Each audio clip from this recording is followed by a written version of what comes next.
You know, the thing I like about your book is it makes the case on all of it. I mean, we've just talked Sandy Hook.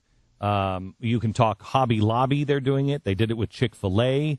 They're doing it with the EPA, as you point out. We talked about it with the banks.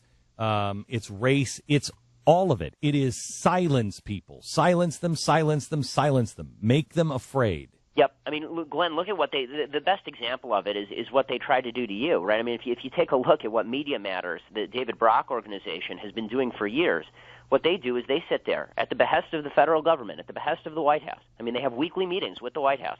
And Media Matters sits there, and they monitor programs like yours, and they wait for you to say something that they then take out of context and misconstrue.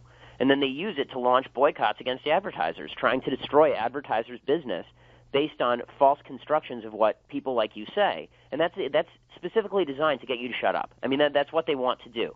They have their two goals are one of two things has to happen. You either voluntarily stop talking, which isn't going to happen, or they try and shut you up. These are not pro First Amendment people. These are not pro free speech people. These are not pro civility people. They're not civil, and we have to stop treating them as though civility is going to win the day. We had the moral high ground in the 2012 election, and we lost. The moral high ground doesn't do us a lot of good when we're fighting people who are absolutely. Okay, so what do you? So I don't want to become everything I despise.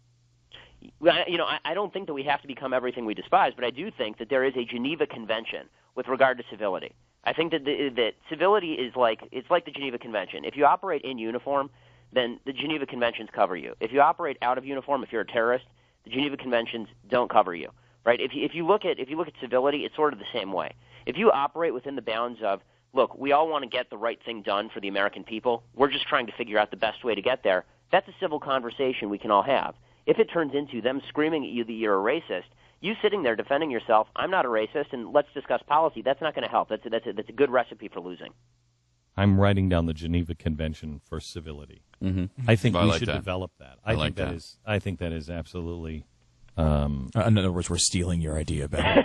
I mean, I think that's. I just think that's. I think that's profound. I mean, I really do.